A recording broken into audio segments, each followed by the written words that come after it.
There's something special about college sports. Something about watching young, talented players give everything they have to the game they love. It's that dedication that causes millions of fans to tailgate, attend games, or tune in.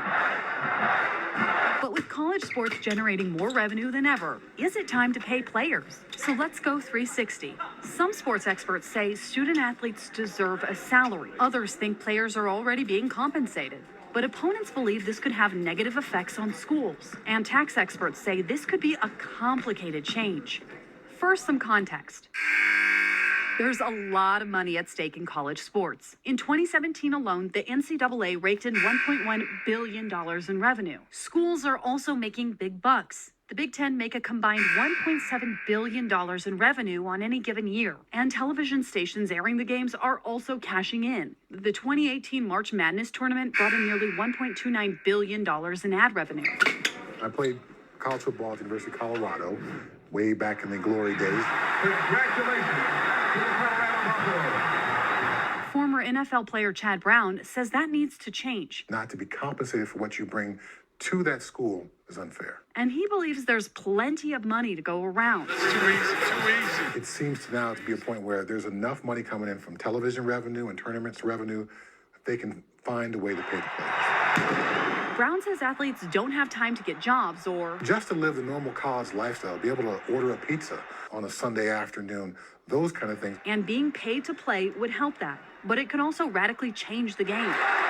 What we'll end up having is probably a couple of levels of conferences. There'll be a super conference of the best schools in a particular sport where they pay their players the most. CU Boulder professor Roger Pilkey, meanwhile, says there's already an imbalance. Realize there's tremendous inequities already in the system. Since some schools have better offers than others. In 1956, the NCAA created the athletic scholarship. And players are already being compensated. This is really a labor negotiation. He believes that giving them salaries might just be the next logical step in a sports system that's constantly changing. The real question is, what should the cut be for college athletes? And then how do you distribute that equitably across sports? However, one former Division I basketball star, I played at the University of Northern Colorado, says paying players is a bad idea. Cody McDavis wrote a New York Times op-ed saying it would fundamentally change players' focus. I would focus less on my academics and more on athletics. Which he believes is wrong, since the reality is most student athletes don't go on to become professionals. Eventually, that ball is going to stop bouncing. He's also worried about what paying basketball and football players would mean for other non-profitable sports, and whether some could be cut. Student athletes are working just as hard, have dedicated their lives to it, will not have an opportunity to go play. While DU professor Brian Garrity, your body is your meal ticket, says athletes are already at a disadvantage. And they're missing classes.